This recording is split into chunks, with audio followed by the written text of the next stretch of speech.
Room room ছিল, তো সহজে ভাঙিয়ে ঢুকবে, ঢুকার কাদাই ছিল কত পুরো চওড়া করে গাথা।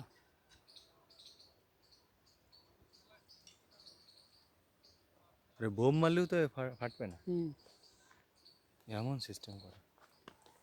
খুব মজবুত করে করা। ভরত রাজার দেওলের এক অংশ, অনেক উঁচু, অনেক উঁচু। মনে করতো কি যে ওরা চিরস্থায়ী পাইছে থাকবে এসব পরিবেশের মধ্যে। আরে না, রাজা বাচ্চারা সিকিউরিটির জন্য এগুলো তৈরি করতো, হুম, দরকারও ছিল। পয়সা যা খরচ হয় হোক, তা সেই প্রজাগের টাকা নাই ওদের গাড়িতে যাচ্ছে না, না। ওদের গাড়িতে তো যাচ্ছে না, ওরা খরচ করেছে প্রজাকের টাকা, সব জনগণের টাকা। প্রজাগের ট্যাক্সের টাকায় চলে না, তারা চলতো না। এই যে কি দিয়ে ভাঙবে, এক বোমা মারা ছাড়া। তা বোমাতে হয়ে ভাঙবে না।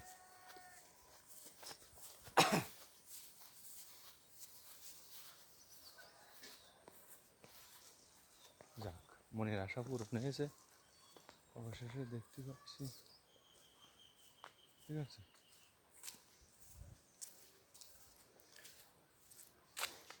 চারিকোল একটু ঘুরতে হবে এরকম ভিডিওটা। লোকজন আসতেছে।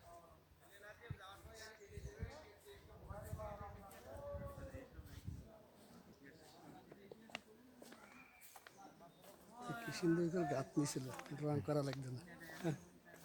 কিন্তু গাঁথ নিয়ে রং করা লাগবে না। না, এ নতুন করে করেছে। এখনকার যে ওই যে কি বলে প্রত্নতাত্ত্বিক অটো নিদর্শন, ভাটার ইট, প্রত্নতাত্ত্বিক নিদর্শনগুলো এখন যে অটো ভাটার ইট সেরকম।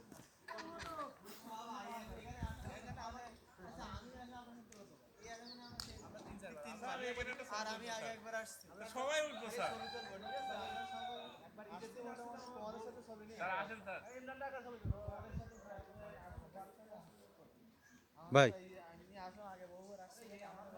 ফোনটা এইভাবে এরকম ধরেন তো, ধরেন ধরেন ফোন, ধরবো, আঙ্গুল ও এরকম ধরবে। এই জায়গায় হ্যাঁ, এইভাবে না।